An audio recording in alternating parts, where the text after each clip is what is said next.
Olá pessoal, tudo bem? Eu também cultivo pitaias aqui no meu quintal e vou dar para vocês algumas dicas sobre o cultivo dessa planta, assim como eu fiz com o maracujá. E eu vou começar falando da cova e da estrutura que precisa ser preparada para que a pitaieira possa ser plantada e cultivada. Bem, para que você possa plantar a pitaia, você precisa cavar uma cova de 30 por 30 por 30 centímetros. E no centro dessa cova, vocês precisam fixar uma estaca. Eu coloquei aqui uma estaca de eucalipto tratado de 8 milímetros de bitola. E eu a enterrei 80 centímetros no chão, deixando 1,70 m para fora. Então a minha estrutura em relação ao piso tem 1,70 m de altura.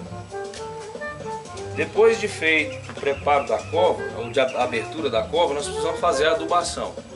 A adubação de plantio deve conter calcário para a gente fazer a correção do solo. Vamos presumir que quase que 90% dos solos tem acidez. Então se você coloca 200 gramas de calcário na cova, espalhando na cova e misturando na terra que nós retirarmos da cova, você retirar da cova, você vai fazer a correção da acidez. Se não houver, não tem problema. O calcário é benéfico para a planta. Depois disso, vocês vão colocar 200 gramas de superfosfato simples e 10 litros de esterco. Eu coloquei o esterco de gado curtido. Pode ser também o humus ou cama de galinha. Ambas vão servir para adubação com matéria orgânica. E no caso vocês poderão colocar uma quantidade menor, porque eles têm uma concentração maior dos nutrientes necessários para a planta.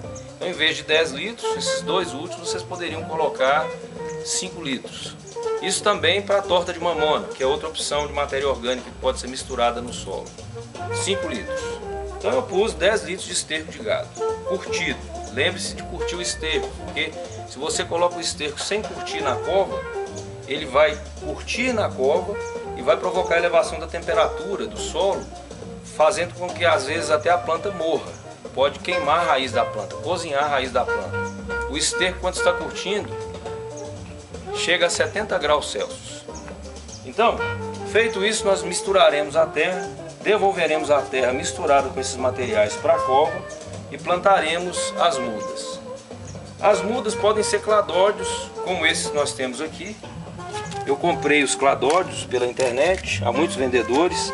Comprei de pitaia branca, de pitaia vermelha.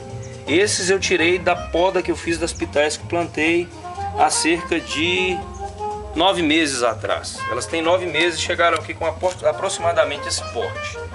Depois de fazer o encanteiramento, para que elas possam criar raízes, elas passaram cerca de 20 a 30 dias no saquinho de mudas.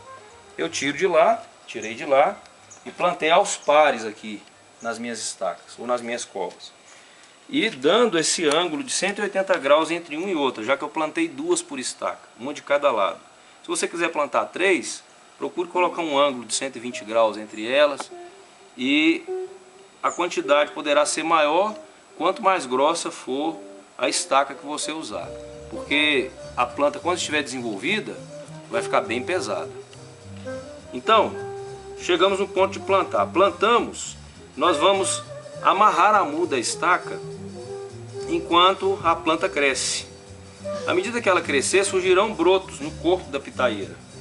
Você removerá todos os brotos e deixará crescer somente as 2 ramas principais, né? Aqui 2 porque são 2 plantas, é uma por planta.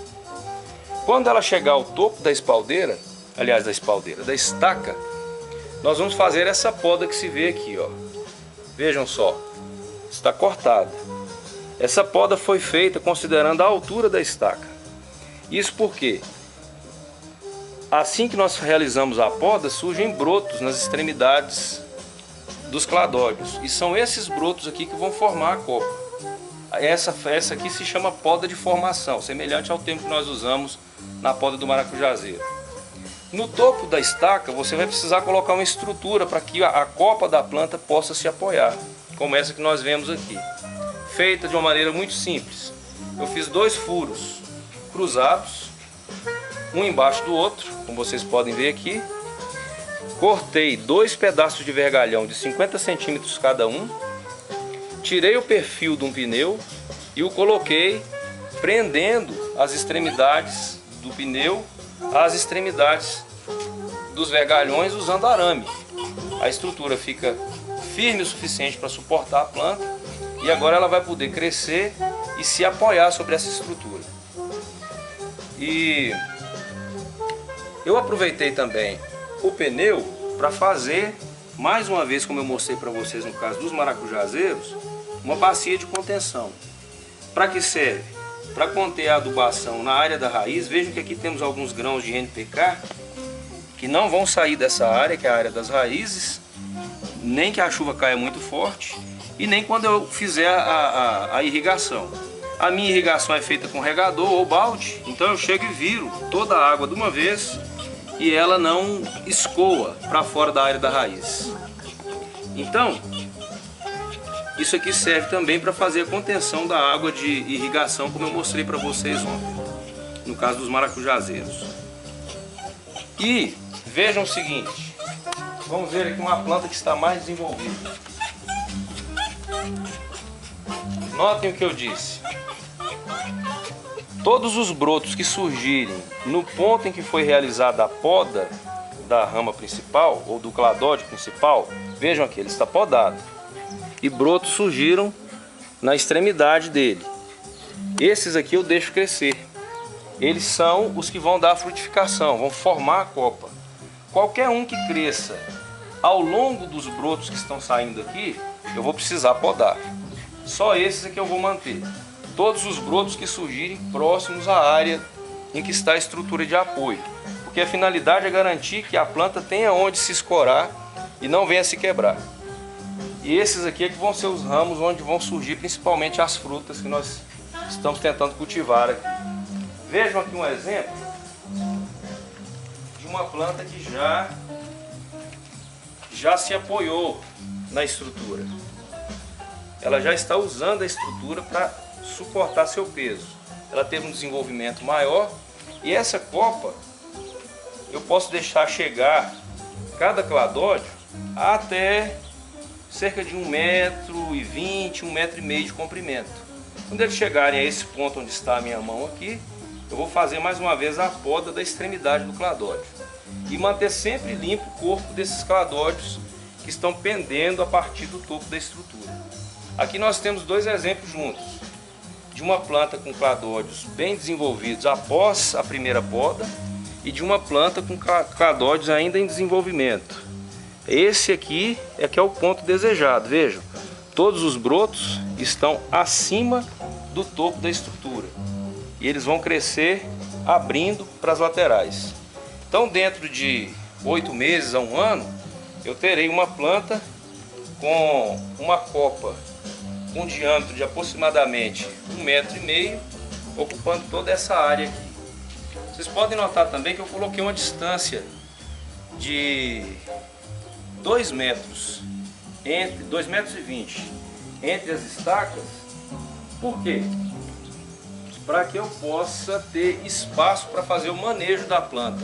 Imagine quando ela estiver grande, eu preciso passar entre as plantas. Se as copas delas virão até aqui, eu vou precisar de espaço. E por isso a gente tem que ter esse cuidado. Eu plantei 12 pitaias vermelhas nas estacas deste lado e 12 pitaias brancas divididas entre as 6 estacas deste lado que estou agora. E a rua, ou seja, o espaço entre as estacas que eu coloquei aqui, vai me permitir transitar entre elas quando eu estiver com as copas totalmente formadas, e eu terei assim facilidade para realizar o manejo, poda, colheita de frutos, aplicação de defensivo. E falando em defensivo, os únicos defensivos que eu tenho usado aqui têm sido muito eficazes são a calda bordaleza, aplicando uma vez por mês, ela previne contra cochonilha, previne contra antracnose, previne contra fungos em geral. E as minhas pitaias estão plenamente sadias, como vocês podem notar. E também uso o óleo de NIM.